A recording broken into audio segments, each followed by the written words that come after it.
বৰ্তমান সমাজত বিভিন্ন জাতি ধৰ্ম ভাষাৰ মাজত বিভাজন সৃষ্টি হোৱাৰ সময়তে লামডিং মহাবিদ্যালয়ৰ প্ৰেক্ষাগৃহত এক সমন্বয় ক্ষেত্ৰ গঢ়ি উঠা পৰিলক্ষিত হৈছে। আজি লামডিং ভাষা সাহিত্য সভা আৰু লামডিং মহাবিদ্যালয়ৰ অসমীয়া বিভাগৰ যৌথ উদ্যোগত আজি হোজাই জিলা সাহিত্য সভাৰ বহুভাষিক কবি সন্মিলন অনুষ্ঠিত হয়। উক্ত অনুষ্ঠানটোত পুৱাৰে পৰা বহু ভাষাৰ কবিতা পাঠ তথা কবিতাৰ অনুবাদ বিশ্লেষণ মহাবিদ্যালয়খনৰ প্ৰেক্ষাগৃহ মুখৰিত হৈ পৰিছে।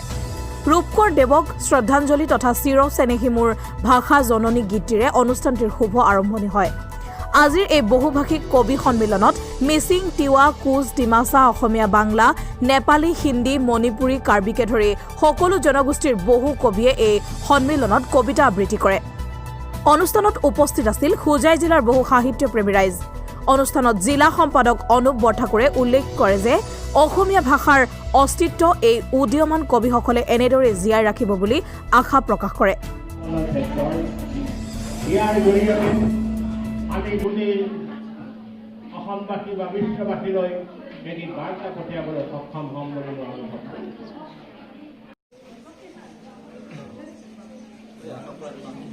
হোজাই জিলাখন বিভিন্ন জাতি জনগোষ্ঠী বিভিন্ন সম্প্ৰদায় বিভিন্ন ধৰ্মাৱলম্বী মানুহেৰে ভৰপূৰ।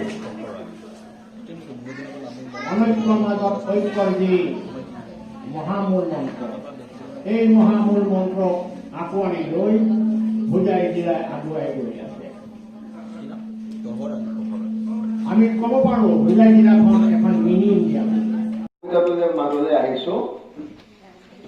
এতিয়া তেখেতৰ কবিতাৰ শিৰোনামটো হৈছে কেতিয়াবা দেখাবোৰ নেদেখাকৈ ভাল লাগে। এটা সুন্দৰ মননশীল কবিতা প্ৰথমতেই কৈ থৈছো। কবিতাৰ শিৰোনামটোতেই কাব্যিক অভিব্যঞ্জনা ফুটি উঠিছে।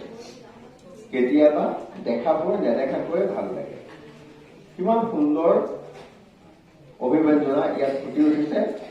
সুন্দৰ ৰূপকৰ প্ৰয়োগ, মনোৰম চিত্ৰকল্প আৰু প্ৰতিকাৰে কবিতাটোৰ অসংখ্য পৰা। লামডিঙৰ পৰা Susmita Dev Bhattacharya report, time live Assam.